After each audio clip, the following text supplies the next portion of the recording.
오늘 본문에서 특이한 것은 그리스도인이라고 하는 단어가 나옵니다. 이게 특이해요. 이전까지는 그리스도인이라고 하는 단어가 나오지 않았는데 이제 11장에서 특히 이제 안디옥 교회에서 비로소 그리스도인이라 일컬음을 받게 되었더라라고 하는 말로 우리에게 그리스도인이라고 하는 새로운 단어를 이야기하고 있습니다. 그래서 오늘 설교 제목이 안디옥 교회 그리스도인입니다. 그래서 제목이 좀 특이하죠? 다 예수 믿으면 그리스도인이 당연한 거 아니야라고 말하지만, 그러나 우리가 사도행전을 읽으면서 그리스도인 된 게 당연한 게 아니고 굉장히 특별하다라고 하는 것을 우리가 깨달아야 되고, 그리고 내가 그리스도인 되었다라고 하는 것도 굉장히 특별하다라고 하는 사실을 깨닫는 것이 매우 중요합니다. 그래서 오늘 설교 제목대로 안디옥 교회 그리스도인이라고 하는 제목으로 우리가 한번 내용을 살펴보겠습니다. 19절에 보면 이렇게 시작하죠.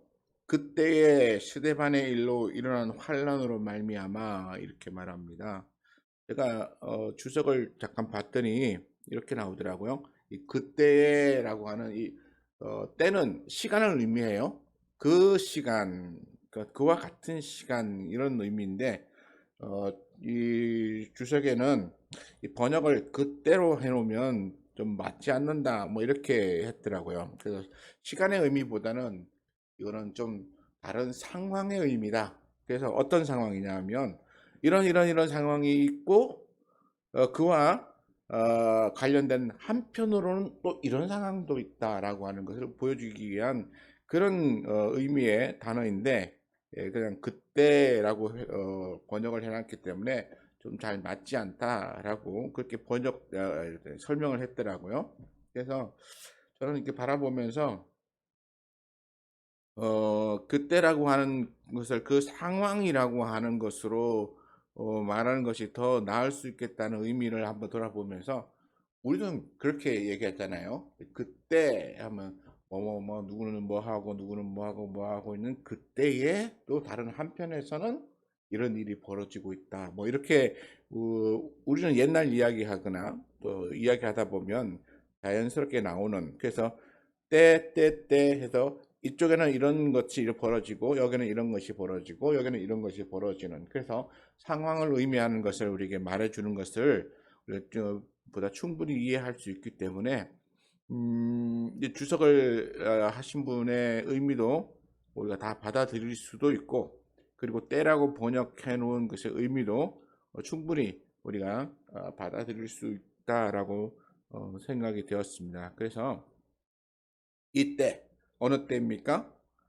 베드로가 어, 이렇게 고넬료의 집에서 이렇게 복음을 전하고 고넬료의 가족들이 예수 믿고, 그리고 이 일로 인해서 베드로가 예루살렘에 있는 유대인들에게 가서 그걸 다시 부차적으로 설명하고 그들로 하여금 하나님의 복음이 이제 이방인들에게도 전파되기 시작한다라고 하는, 그래서 우리 하나님 또는 예수님이 이방인들에게 복음 증거하는 것에 대하여 이제 선포하듯이 베드로를 통해서 보여주셨다라고 하는 것을 말하고 있는 이 때에, 또 다른 한편에서는 이렇게 되는 거죠.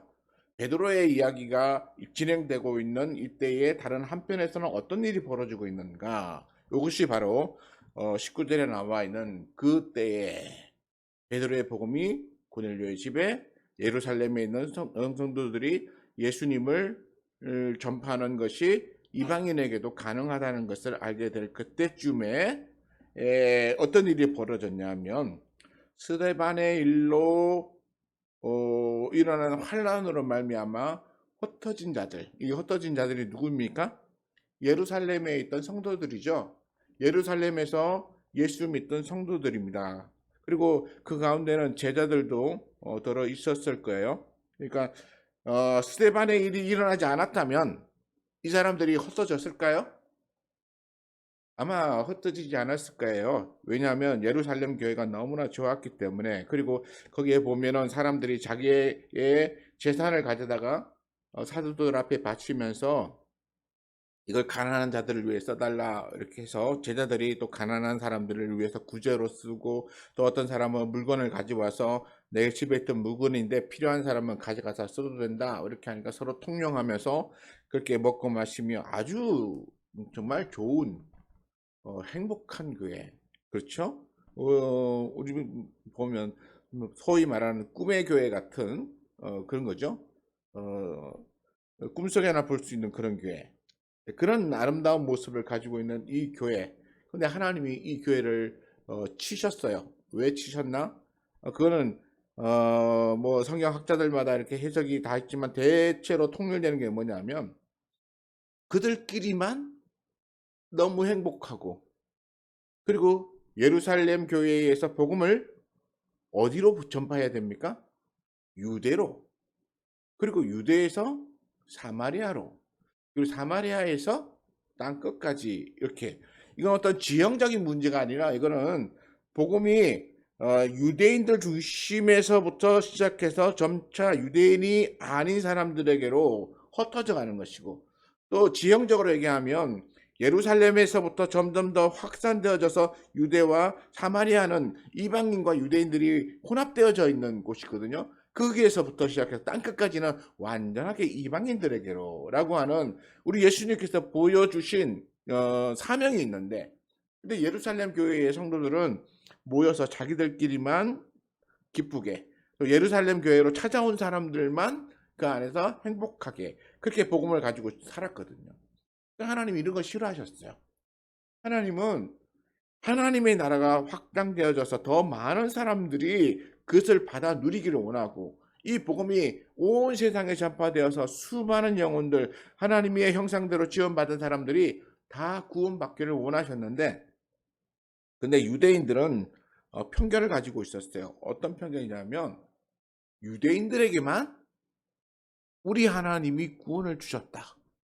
그러니까 유대인들만 구원의 대상이기 때문에 우리가 가지고 있는 이 복음도 누구에게만요? 유대인들에게만. 그래서 유대인들에게만 전파해야 된다라고 하는 그런 편견, 잘못된 생각이죠. 이런 생각들 가지고 있었어요. 그래서 19절의 맨 뒤쪽에 보면 이렇게 되어 있어요. 이 흩어진 자들이 베니게와 구브로와 안디옥까지 이르러서 거기서 누구에게만 복음을 전했습니까? 유대인들에게만요.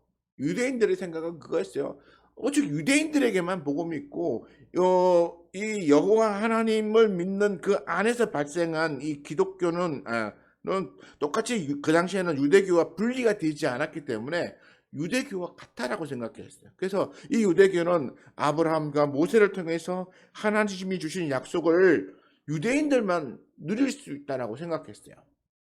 그런데 지난번에도 제가 말씀드렸듯이 하나님이 아브라함을 통해서 선택하실 때 아브라함만 복을 누리라고 선택하셨나요?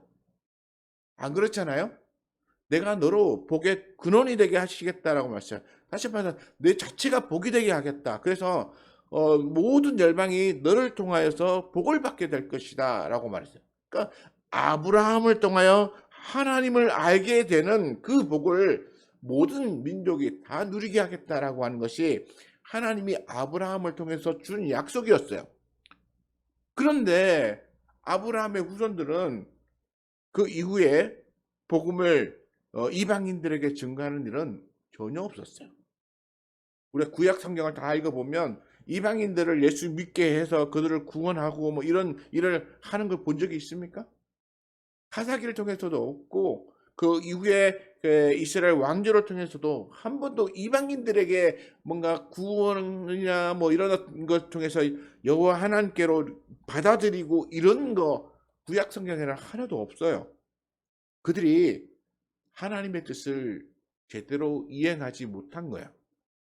그리고 유대인들은 그렇게 하나님의 뜻을 제대로 이행하지 못할 뿐만 아니라 스스로 오해해서 아브라함과 모세를 통하여 준 하나님의 약속과 율법은 유대인들의 것이고 유대인들만 누려야 하는 것이라고 생각했어요.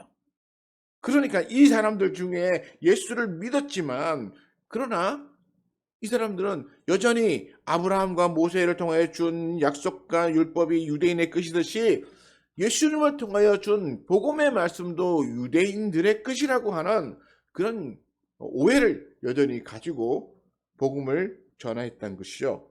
그러니까 하나님께서는 이 예루살렘에만 모여 있는 유대인들, 이 제자들을 치신 거예요. 그래서 흩어져라. 그래서 내가 너희에게 예루살렘과 온 유대와 사마리아와 땅끝까지 이르러 내 증인이 되라고 말했던 그 말을 너희가 이루어라 라고 이렇게 쳐서 흩었더니, 이들이 흩어졌는데,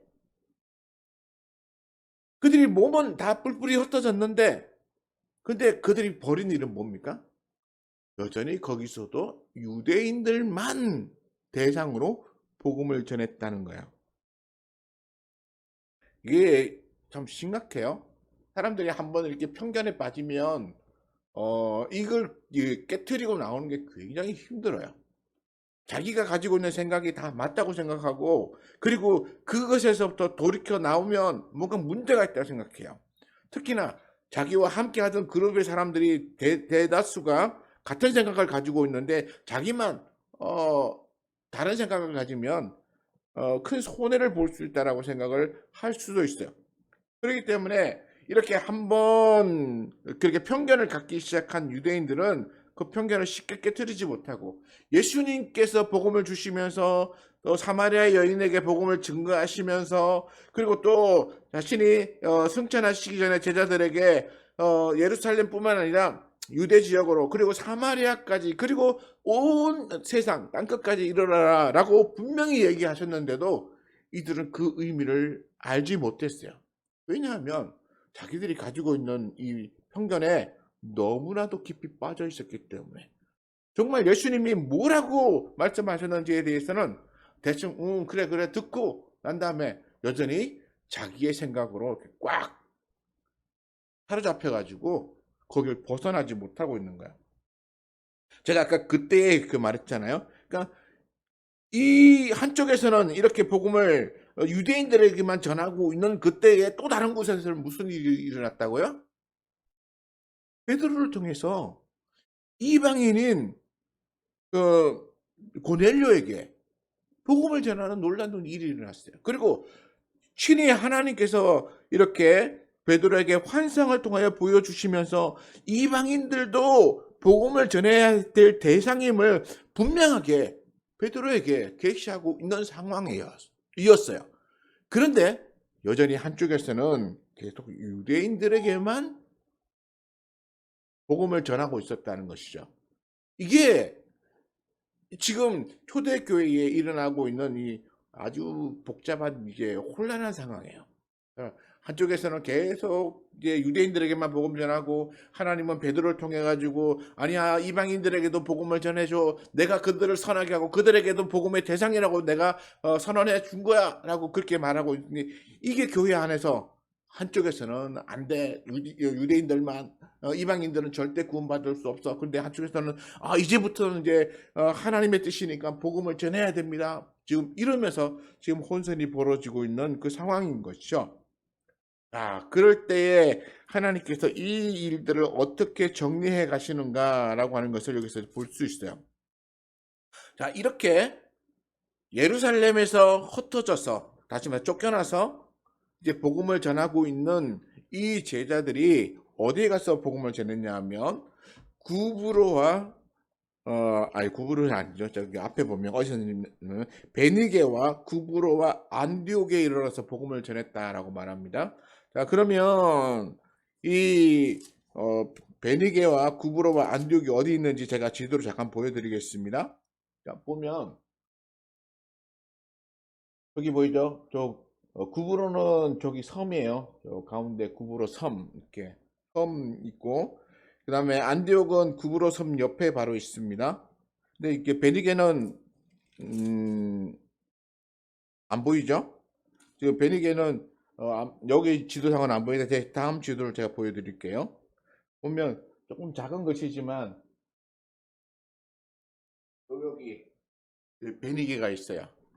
그러니까 예루살렘은 여기 아래쪽에 있고, 그 다음에 위로 쭉 올라가면서 베니게가 이렇게 약간의 녹색 계열로 펼쳐져 있고, 그 다음에 구브로는 지중해 연안에 있는 섬으로 이렇게 또 있고요.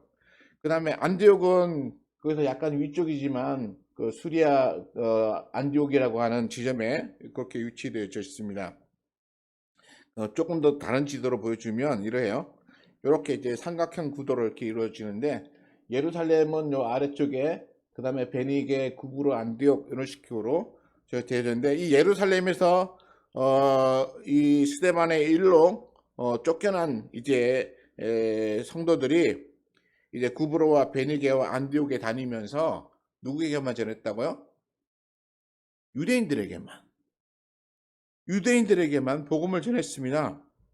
그런데 이 유대인들에게만 복음을 전했는데 20절에 보니까 그 중에 구브로와 구레네 몇 사람이 안디옥에 이르러라고 말하고 있습니다.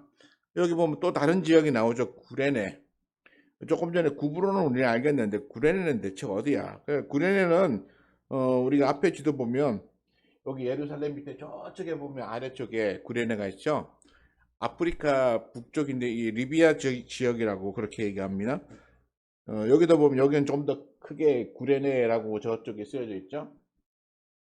이 구레네 아프리카 이제 북쪽에 있는 남아프리카 북쪽에 있는 남아프리카 북아프리카죠. 북쪽에 있는 이 지역에서 복음을 들었던 사람들이, 그리고 구브로에 있던 이 사람들이 이제 안디옥으로 와서 안디옥에서 복음을 전하는데, 이 사람들은 누구에게 전하냐면 헬라인에게도 말하여 주 예수를 전파하니, 이렇게 헬라인들에게.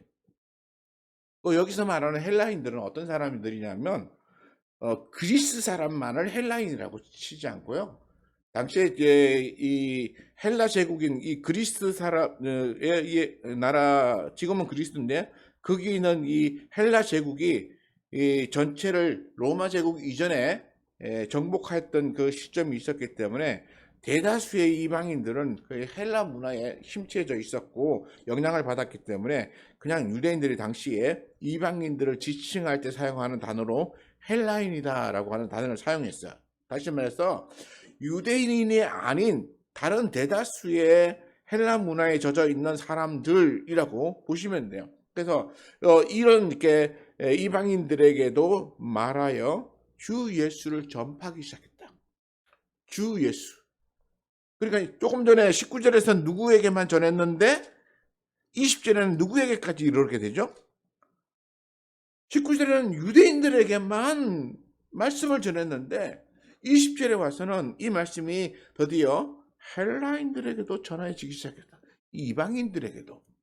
자, 여기서 우리가 볼 수 있는 건 뭐냐면 예수님께서 말씀하신 예루살렘과 온 유대와 사마리아와 그리고 땅끝까지 이르러라고 하는 말씀이 여기서 이루어져 가기 시작한다는 거예요. 이제 안디옥 교회에서 진짜 예수님의 그 말씀하신 그 명령이 이제 하나씩 이루어져 가기 시작해요. 이 현상을 이제 바라보고 많은 사람들이 주께로 돌아오는데 21절에 보니까 주의 손이 그들과 함께 하심에 수많은 사람들이 믿고 주께로 돌아오더라. 여기서 말하는 수많은 사람들이 누구입니까? 바로 헬라인들이요. 다시 이방인들을 말하는 거예요. 이방인들이 이렇게 구브로와 구레네에서 온 아마 이 사람들은 그 지역에 살던 유대인일 수도 있죠. 또는 아마 거기에서 어떤 복음을 전해들은 다른 이방인일 수도 있고요. 그러니까 유대인인지 이방인인지 정확히 알 수는 없지만 아마 유대인일 확률이 조금 더 높아요. 근데 이 사람들이 안디옥에 와서 복음을 이방인들에게 전했더니 이방인들이 그것을 받아들이기 시작하고 그 받아들인 숫자가 점점 더 많아져요. 근데 누가는 이렇게 이방인들이 복음을 접하고 들어오는 이 모든 일들에 대해서 뭐라고 표현을 하고 있냐면 21절에 주의 손이 그들과 함께 하심에라고 주의 손이 그들과 함께 하신다라고 하는 이 표현은 좀 구약적인 표현이에요. 전쟁할 때 다윗이가 전쟁할 때 하나님이 그들과 함께 하시고 또는 주의 손이 그들과 함께 하시고 이렇게 하는 표현이 구약 성경에 많이 나오는 표현이에요. 이 구약적인 표현으로서 지금 안디옥에 있는 이방인들에게 복음이 증거되고 있다라고 하는 것을 말해주고 있어요. 그러니까 유대인들이 이방인들에게 이 안디옥 지역에서 전파되고 있는 이 복음의 현상들을 받아들일 때에 좀 거부감을 좀 적게 가지라고 하는 의도에서 그렇게 한 건지는 잘 모르겠지만, 그럼 어쨌든 간에 유대인들이 구약에서 익숙하게 들었던 그 표현으로 하나님이 이방인들에게 복음을 증거하는 것을 돕고 계신다라고 하는 것을 말해주고 있다는 거예요. 놀라운 거죠? 그러면 이 표현은 왜 누가가 쓰냐면, 이 표현을 통해서 이 안디옥에 있는 이방인들에게 복음 증거가 되는 것이 매우 정당하다. 그리고 하나님이 그렇게 주도하고 계신다라고 하는 것을 유대인들로 하여금 깨닫게 하기 위해서. 다시 말해서 고넬료에게 복음을 전했더니 고넬료와 함께 밥 먹었다는 것 때문에 막 이렇게 시비를 걸고 그다음에 정죄하려고 했던 그 사람들 있잖아요. 이런 사람들에게 안디옥에 있는 이방인들이 예수 믿고 들어오는 것이 하나님의 뜻이야. 그러니까 그런 사람들 비방하지 마. 그렇게 하는 것에 대해 정죄하지 마. 라고 하는 의미를 여기다가 씹어주는 거예요. 하나님이 하셨는데. 또 이 표현은 우리가 무엇과 비교할 수 있냐면, 베드로가 기도할 때에 하늘로부터 보자기 같은 그릇이 내려오고 그 안에 땅에 있는 온갖 짐승들이 다 있었는데 하나님께서 잡아먹어라 그러잖아요. 베드로는 나는 정하지 않은 것은 내가 먹은 적이 없습니다라고 하면서 3번 거부하는데, 마지막에 깨닫고 나니까 하나님이 정하게 하신 것을 내가 부정하게 한다는 것을, 그것이 말이 되느냐? 내가 누구간데 하나님이 하신 것에 대하여 그렇게 말할 수 있느냐? 라고 하면서 하나님의 뜻을 받아들이고, 그리고 사람들에게 하나님이 하신 것에 대해서 너희도 받아들여라 라고 그렇게 얘기했던 것처럼, 지금 누가는 주의 손이 그들과 함께 하심에라고 하는 걸 통하여서 이방인들이 예수 믿고 돌아오는 것에 대하여 너희들이 그들을 정죄하지 마라. 그리고 이방인들에게 복음을 전하는 것에 대해서도 정죄하지 마라. 이건 하나님이 정하시는 것이고 하나님이 하시는 것이기 때문에 너희들이 정죄하는 것은 도리어 옳지 않다라고 하는 것을 말해주고자 하며,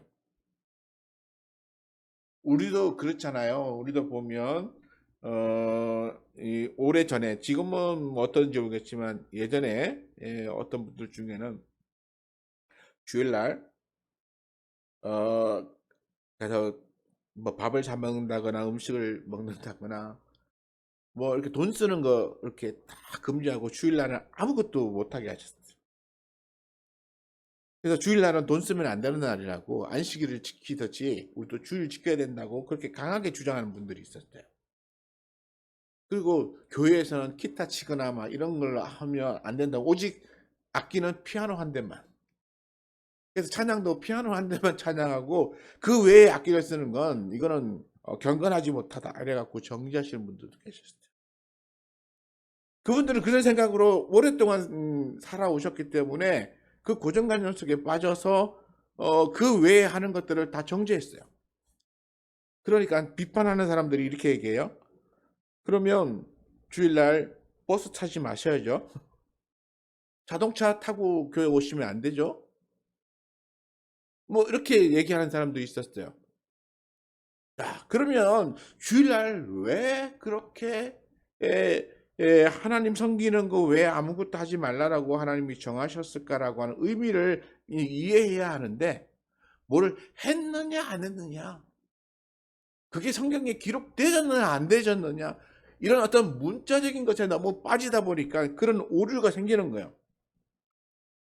그러다 보니까 유대인들이 이방인들에게 복음을 증거하는 일 이 자체에 대해서 부정적으로 말하는 사람들이 있고, 또 이것을 하나님의 뜻 가운데서 우리가 받아들여야 한다라고 하는 것을 이제 수정하기 시작한 사람들이 생겨나기 시작했다는 것이죠. 그런데 우리가 베드로의 일을 통해서도 보듯이, 그리고 이 안디옥의 일을 통해서도 보듯이, 이 일은 누가 주도하고 계십니까? 이 일을 주도하는 이시는 하나님이세요. 베드로를 통해서 보여줄 때 그 환상을 통해서 내가 깨끗하게 한 걸 네가 부정하다 말하지 마라, 그렇게 말씀하셨어요.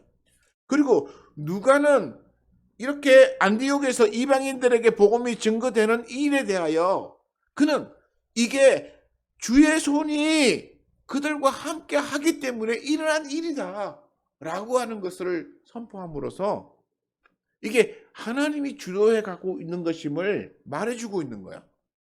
그러니까 하나님이 하시고 있는데 너희들이 정죄하면 안 된다는 것이죠.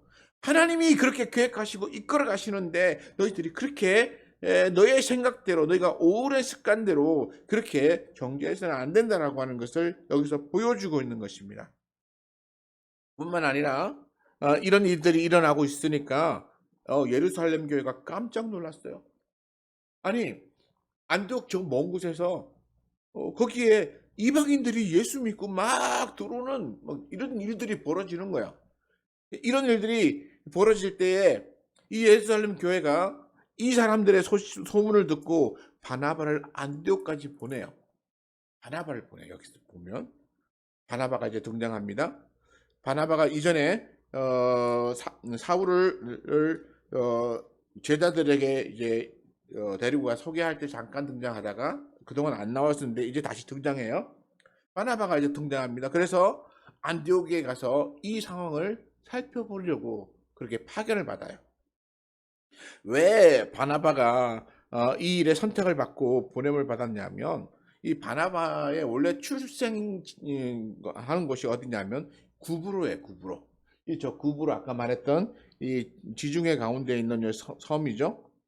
이 저기 섬 구브로예요. 구브로에서 출생했기 때문에 그 지역을 잘 알고 있는 사람이라고 생각해서 이 바나바를 이 지역으로 파견합니다.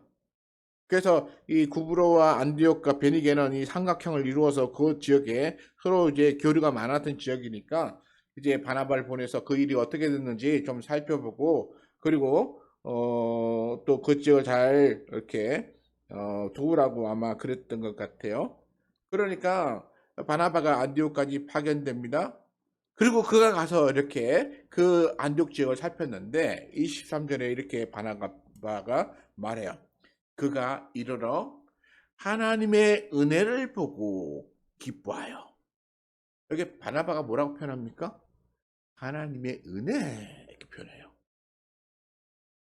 안디옥에서 일어나고 있는 이 현상이 그냥 일어난 게 아니고 하나님의 은혜다. 하나님의 은혜가 있었기에 이 이방인들이 예수를 주로 믿고 하나님의 아들로 믿고 그리고 믿음의 공동체 안으로 들어오고 있다라고 하는 것을 이 바나바가 이 말 한마디로 인정하고 있어요. 그리고 이 말 한마디는 또 무엇을 의미하냐면, 바나바가 이 안디옥에 있는 이방인들이 예수 믿고 그 교회 공동체로 들어오는 것에 대하여 예루살렘 교회도 인정하게 되었다라고 하는 것을 의미하기 시작하는 거예요. 그러니까 예루살렘 교회에서 어느 날 들어보니까 안디옥에 이방인들이 막 예수 믿고 들어오는 놀라운 일들이 벌어지니까 이걸 알아보기 위하여 그 지역 출신인 이 바나바를 보냈어요. 그랬더니 와서 살펴보니까 이게 그냥 일어난 일이 아니고 하나님의 은혜로 일어난 일이다라고 보고했더니 예루살렘 교회도 그걸 인정하고 받아들였다는 거죠. 우리가 앞에서 고넬료의 집이 예수 믿고 구원을 얻어서 그리스도인 공동체 안으로 들어온 것처럼 이 안디옥에도 이방인들이 예수 믿고 믿음의 공동체로 들어온 거예요. 그러니까 만약 베드로의 사건이 있지 않았으면 안디옥에서 일어나는 것을 예루살렘 교회가 받아들이기가 매우 어려웠을 텐데, 베드로가 고넬료의 집에서 일어났던 일들에 대해서 예루살렘 교회에 다 얘기하고 이게 하나님께서 하신 것이다라고 되고 나니까 이 안디옥에서 일어난 일도 그들이 받아들일 수 있었던 거예요. 그래서 이 바나바의 이 보고를 통하여서 받아들이고, 그리고 난 다음에 이 바나바는 거기에 머물러서 이 사람들을 권면하는데요. 23절을 계속 읽어봅니다. 그가 이르러 하나님의 은혜를 보고 기뻐하여 모든 사람에게 굳건한 마음으로 주와 함께 머물러 있으라 고나니. 이 굳건한 마음, 여기 표현이 있는데요. 이 굳건한 마음은 이 흔들리지 않는 마음이죠. 다시 말해서 예수 믿고 이제 믿음의 공동체로 들어왔으니까 이제 믿음의 사람들로 이제 이방인들의 어떤 종교나 우상숭배나 이런 것에, 또는 예수 믿는 것 때문에 혹시나 어려움 당하는 것 때문에 마음이 흔들릴까 봐 그들에게, 여러분 예수 믿는 마음 여러분 굳건히 붙잡으시고 우리와 함께 한 마음으로 주 안에 머물러 있읍시다, 이렇게 권면하는 거예요. 그래서 이 바나바가 보면 어떤 사람이라고 표현되냐면 24절에 보니까 바나바는 착한 사람이요 성령과 믿음이 충만한 사람이라서, 그래서 이 무리들이 이 바나바로 인해서 더 많이 이렇게 더해지는 거야.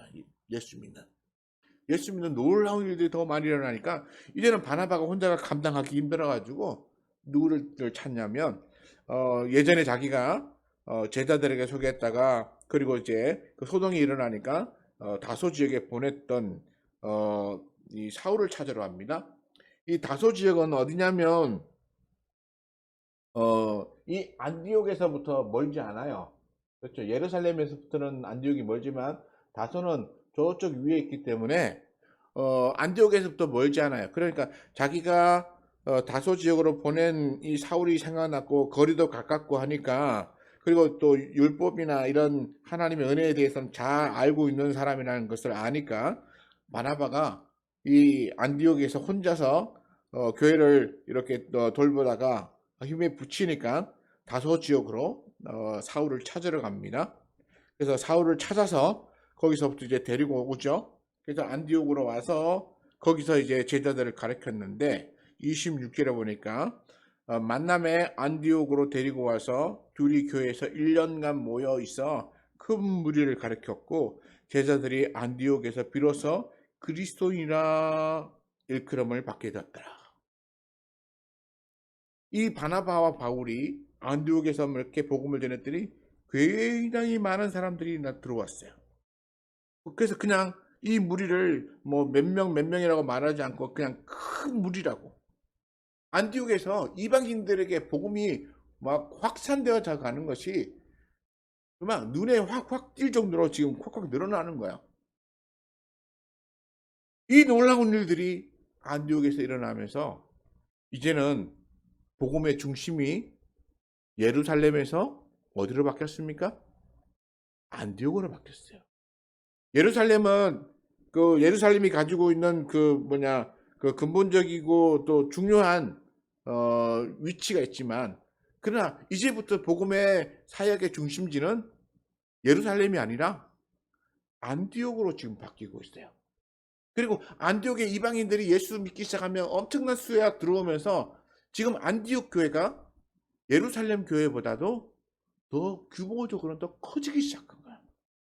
더 놀라운 일들이 일어나기 시작한 거야. 그리고 그 사람들이 모여서 함께하고 있는 삶의 모습을 주변 사람들이 바라보면서 그 사람들이 뭐라고 이제 말하기 시작했냐면, 저 사람들은 그리스도인이야 라고 말하기 시작했다는 거야. 우리가 그리스도인인 이러면 약간의 이제 비하적인 용어로도 많이 이야기하고, 그런데 뭐 예수쟁이 뭐 이렇게 말하는데, 그렇게 표현을 하는 것도 뭐 다 틀렸다라고 말할 수는 없겠지만, 그러나 이 안디옥에서 그리스도인이라고 불려졌던 이 말은 이 비하적인 표현보다는 그리스도인이 된 이 사람들의 모습이 정말로 그리스도를 닮으려고 애쓰는 사람들이구나라고 하는 것을 말해주고 있어요. 왜냐하면 당시에 누군가를 추종하며 따르는 사람들을 그 파에 속한 사람이다라고 말을 하거든요.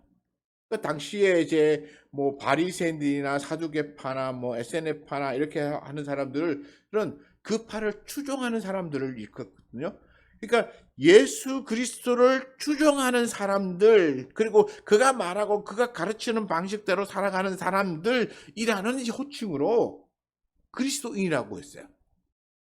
그래서 이 그리스도인은 비하적인 말이 아니라 그 방식대로 살아가는 사람들, 그리고 그 말씀대로 저 사람들은 저렇게 살아가고 있어 라고 하는 것을 인정해 주는 말이에요. 그러니까 안디옥 교회에서 예수 그리스도의 가르침대로 살아가는 사람들, 그것도 이방인들이 예수 그리스도의 가르침대로 살아가는 모습을 보여줬기 때문에, 그래서 그 사람들을 향해서 그리스도인이라고 칭함을 주기 시작했다는 거예요. 그리고 한 가지 놀라운 건 뭐냐면, 제가 생각해 봤어요. 이 안디옥 교회는 지금까지 예루살렘 교회와 다른 교회에 비해서 뭔가 다른 특징이 있는 것 같아. 그런데 그게 뭔가? 그랬더니 이 안디옥 교회는 유대인 그리스도인, 그리고 헬라인 그리스도인이 이렇게 서로 섞여 있는 곳이에요.